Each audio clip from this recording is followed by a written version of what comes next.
After saying goodbye to her beloved Doug, Julie meets Doug Williams? Plus, something is missing from the time capsule. In black and white footage, a young Doug, Peyton Meyer, exits his detention cell. Watch out, world! Or should I say Salem? Because here I come. Liz reunites with Maggie on the square, but assumes that a scowling Marie isn't too pleased to see her. Liz dismissively tells her that she does not carry a grudge toward Neil. That may be true, but Marie refuses to forget Liz's furious wrath when she shot her. Liz admits she felt she was an invader. Marie responds that Liz was the invader because she was sleeping with her husband in her bed. And when Marie returned home, Liz shot her. Enough! Maggie exclaims. Sierra unlocks the time capsule in the Horton living room, much to Sean, Jennifer, and Lucas' delight and amazement. They sort through letters, baby shoes, and other memorabilia. Julie joins them, fresh off a wonderful bonding experience with Stephen. Julie is ecstatic to learn that the time capsule has been opened after presenting them to her baby brother. Finding her grandmother's diamond necklace, she notes that Alice never wore it because she thought it was too aristocratic for Salem.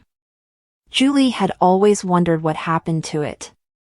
She wants to go through everything, but it's time to honor her husband and say goodbye. As everyone leaves, Stephen stands back and takes a long look at the jewelry box within the time capsule. Sierra opens the time capsule. Days. At the townhouse, Marlena discovers Belle sobbing over Liz's song, Friends and Lovers. Belle wonders if she should have notified Sean she was attending the service. Marlena believes he'll be glad to see her. Maggie persuades Liz and Marie to let go of their grievances from the 1980s. They shake hands for Doug. Marlena and Belle come. After introducing her daughter, Marlena gently tells Liz how good it is to see her and Marie getting along. I wouldn't go that far, Liz sneers as Marie glowers. In the square, an exasperated Maggie reaches out her arms to Liz and Marie. Sean greets Belle at the outdoor ceremony, assuring her that her presence is not an issue. Julie thanks everyone for coming. She takes a deep breath while looking at Doug's huge framed portrait. The priest begins the service and asks Sean to read scripture. Sierra then recites one of her grandfather Doug's favorite Henry Van Dyke poems, Gone From My Sight. Julie sits between Marlena and Maggie, her sorrowful gaze fixed on Sierra. As Julie stands up to deliver the eulogy, Eli and Sean both take her hand and walk her to the lectern. She discusses Doug's life as an orphan who went on to become a fighter pilot in the Navy. She chokes up as she recalls Doug's love of flying. He'd dream about it and wake up with a huge smile. Following the war, he discovered his singing voice, had a daughter, and established Doug's place. He became the mayor of Salem and the captain of my heart. Julie stands at a lectern, surrounded by plants and a brilliant flower bouquet. A large framed portrait of Doug is displayed near her. Tears flow among the attendees as Julie mentions all of Doug's favorite things other than chocolate. His mind and spirit remained unchanged until too many birthdays sapped his strength. Why did we love him so much? She asks. Because he noticed us. He actually saw us. He was usually cheerful, full of optimism. We became, in his company, as wonderful as we all want to be. Liz gets up after Julie finishes. She claims that without Doug, she would not have had the job she has now. Everyone joins in as she sings Always. Vintage scenes depict Julie and Doug traveling, performing, marrying, and adoring each other. Julie grins affectionately as she looks at Doug's portrait after they finish. Everyone pays their respects as they stream out, leaving Julie alone. She is in tears as she grabs Doug's photo frame. After a time, she stands up, takes a deep breath, and walks ahead. Julie hangs on the frame of Doug's big portrait during his outdoor service. Belle and Marlena returned to the townhouse, amazed at the excellent service. Belle stated that she wanted to give Sean space to be with his family. Marlena assures Belle that she is also part of his family and that he still loves her. Marlena leaves the room to see if Shane can link her with John to inform him that Doug has died. When there is a knock at the door, Belle opens it for Sean. After dropping the kids off at Abe and Paulina's, Eli and Lonnie return to the living room. Eli says he tried to channel Doug while singing to them. They all lift their glasses of champagne to the man. At the pub, Roman, Steve, Kayla, and Jack make their own toast to Doug, complete with shots. In the Price Carver living room, Paulina, Abe, Eli, and Lonnie raise champagne flutes. Marie returns to the Horton house with Sierra, Lucas, and Jennifer, asking about the time capsule. Sierra opens it to reveal the necklace, but it's vanished. Stephen sits in the square, next to Tom and Alice's memorial. "Grandma," he calls. "You are a sly old hound. Who knew what treasure you were keeping in that house?" The old guy would have been enticed by the diamond jewelry. "But I'm a changed man," he adds cryptically. Julie spends the night at Doug's cemetery. Crying, she wonders what she will do next. A young man, who resembles the man in the black and white jail scene, appears. "Who are you?" she asks. "I'm Doug Williams. If you're wondering who the new Doug Williams is, we've got you covered." Family ties and tangled lies. In the sleepy yet perpetually eventful town of Salem, secrets have a way of bubbling to the surface like champagne left uncorked. Doug Williams had lived through his fair share of drama, heartbreak, and scandal. But even his seasoned heart wasn't prepared for the whirlwind brewing within his own family.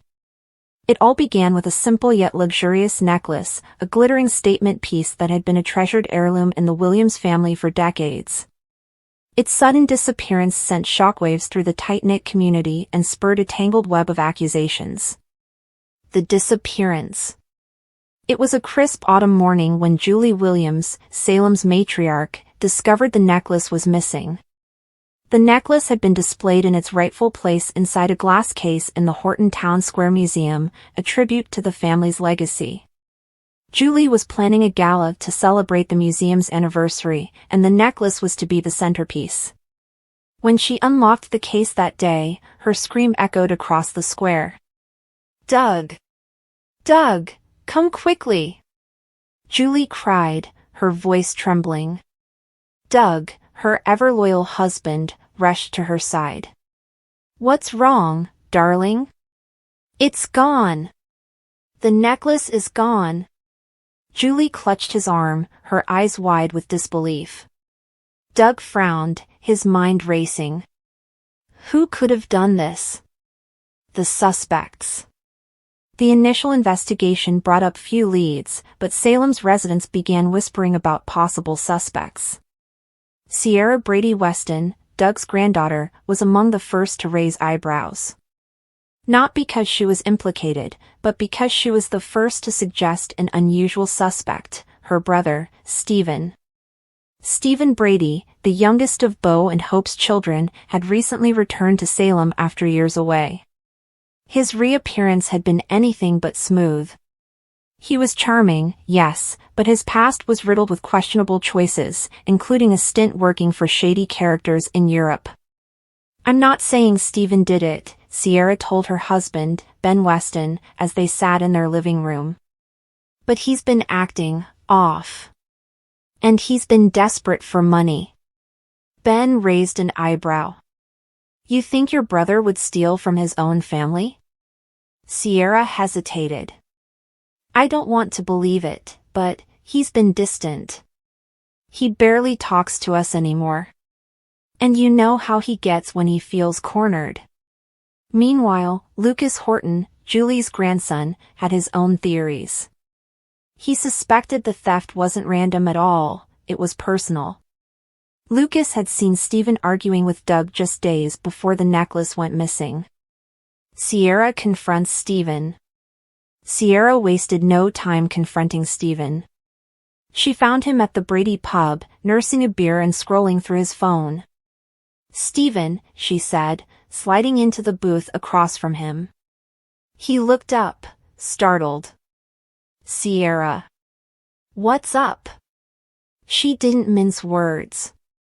"I need to ask you something, and I need you to be honest with me." Stephen frowned. "Okay, shoot. Did you take the necklace?" Stephen's eyes widened. "Are you serious? You think I'd steal from our own family?" "People are talking, Stephen," Sierra said, her voice firm. "And I saw you arguing with Grandpa Doug the other day." "What was that about?" Stephen leaned back, rubbing his temples. "That had nothing to do with the necklace. It was about something else." "What else?" "I owe someone money, okay? A lot of money. But I didn't take the necklace, Sierra. You have to believe me." Lucas points fingers. While Sierra grappled with Stephen's denial, Lucas was busy sharing his suspicions with Julie and Doug. "I'm telling you, Stephen's hiding something," Lucas said, pacing the living room. "I saw him sneaking around the square the night before the gala." Julie shook her head. "Stephen may have his flaws, but I can't believe he'd stoop this low." Doug, ever the peacemaker, sighed. "Let's not jump to conclusions. We need proof before we accuse anyone." Lucas wasn't convinced. "Fine. But don't say I didn't warn you." A new lead. As the family grappled with their suspicions, a new lead emerged. A security guard at the Horton Town Square claimed to have seen someone matching Stephen's description near the museum on the night of the theft. But the footage was grainy, and the person's face wasn't clear. Meanwhile, Sierra and Ben decided to do some sleuthing of their own. They tracked down one of Stephen's old associates, a man named Victor, who hinted that Stephen might be involved in something bigger than just petty theft. "Stephen's in over his head," Victor told them. "But if you want answers, you need to follow the money." A shocking discovery. Sierra and Ben's investigation led them to an abandoned warehouse on the outskirts of Salem. Inside, they found a stash of stolen goods, including the missing necklace. But they also found something even more shocking, a ledger with Stephen's name written all over it, alongside a list of payments and transactions that suggested he was laundering money for a criminal organization. Sierra's heart sank.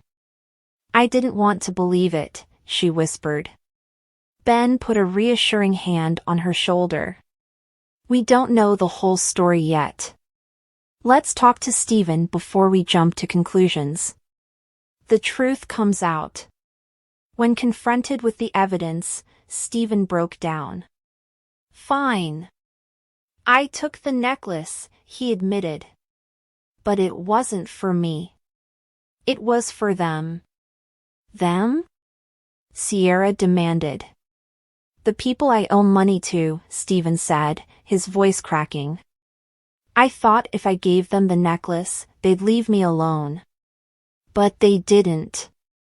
They just demanded more." Sierra and Ben were stunned.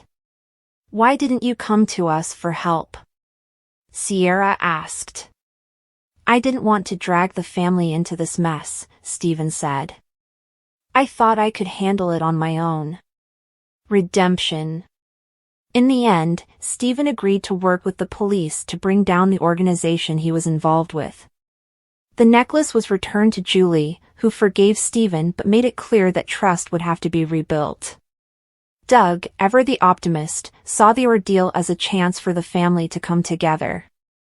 "We've been through worse," he said, pulling Julie into a hug. "We'll get through this too." And in true Salem fashion, the drama was far from over. As Stephen began his journey toward redemption, a mysterious figure watched from the shadows, plotting their next move. Days of Our Lives, DOL, spoilers for Tuesday, December 3rd, promise some exciting moments in the town known as Salem. Last farewell, unexpected guest, secret tackled friends and family bid farewell to a village patriarch, while someone receives an unexpected visitor, and a long-held secret is finally revealed. It's time to find out what sort of show will take place on Tuesday. Days of Our Lives, spoilers. One last farewell to Doug Williams. Days spoilers for Tuesday, December 3rd reveal that relatives, friends, family, and neighbors will gather to say goodbye to Doug Williams, Bill Hayes. DOL fans should keep Kleenex close because this is almost certainly going to be a mental episode. In the meantime, while Liz Chandler, Gloria Loring, and Marie Horton, Marie Cheatham, haven't fought over Neil Curtis, Joseph Gallison, in a long time, it appears like their argument will be extremely heated. Will these two ladies allow their argument to heat up on the same day that they say goodbye to Doug? The situation will soon become clear. Understand this, the young and the anxious spoilers, fans steamed over Sharon's Cafe Blend Ha. Days spoilers, beauty dark's startling guests. Across town, DOL teasers for Tuesday, December 3rd show Beauty Dark, Martha Madison, receiving an unexpected visit from Sean Douglas Brady, Brandon Beamer. The Shell couple is on the outs, so should fans get ready for their umpteenth reunion? These two seem to always find their way back to one another. Regardless, their scene on Tuesday's show should be intriguing. Days of Our Lives spoilers, time container secret revealed. Finally, Days teasers for Tuesday's episode indicate that the time container secret that has had DOL fans wondering what's in the box in recent months will be revealed. Fans may recall that when the Horton house was just burned down, one of the few items left was the time case that no one could open, for whatever explanation. During Monday's episode, Sierra Brady Weston, Victoria Conifal, will figure out how to open it, and by Tuesday's program everyone will be familiar with the contents. What will happen in the time frame? Fans should check out find out. How are things progressing on Monday's show? Remark below. Get DOL every day on Peacock and check SOS frequently for the latest Days of Our Lives news, spoilers, and updates. One last farewell to Doug Williams. The heart of the episode is the emotional farewell to Doug Williams, one of Salem's beloved patriarchs. Friends, family, and neighbors gather at St. Luke's Church to pay tribute to Doug's remarkable life, celebrating his humor, resilience, and enduring love for Julie Williams. The service is marked by heartfelt speeches. Sierra recalls Doug teaching her how to dance as a child, and Lucas Horton shares a funny story about Doug's knack for matchmaking. The episode dives into flashbacks of Doug's iconic moments in Salem, highlighting his charm and the unshakable bond he shared with Julie. Drama at the memorial. While most of the gathering is peaceful, tensions ignite between Liz Chandler and Marie Horton. The two women cross paths near the refreshment table, where their long-buried rivalry over Neil Curtis resurfaces. Liz, Marie, I see you haven't changed. Still pretending you're above everyone else? Marie, and I see you're still trying to live in the past. Let it go, Liz. Their sniping escalates until Julie steps in, her grief giving way to exasperation. Julie, not today, ladies. Doug wouldn't want this, and frankly, neither do I. This moment shifts the focus back to the memorial, but it leaves viewers wondering if their feud is far from over. Beauty Dark's startling guest. Elsewhere in Salem, Beauty Dark, Belle Brady's alter ego during her darker, more rebellious phase, receives an unexpected visitor, her estranged husband, Sean Douglas Brady. Belle, having retreated to her apartment for some much-needed solitude, is stunned when Sean shows up at her door. Their last encounter ended in a heated argument, with Sean accusing Belle of prioritizing her career over their family. Sean, I know I'm probably the last person you want to see right now, but we need to talk. Belle, what's there to talk about? You've made your feelings clear, Sean. Sean, I'm not here to fight, Belle. I'm here because I miss us. Belle hesitates, torn between her anger and her love for Sean. As they exchange lingering glances,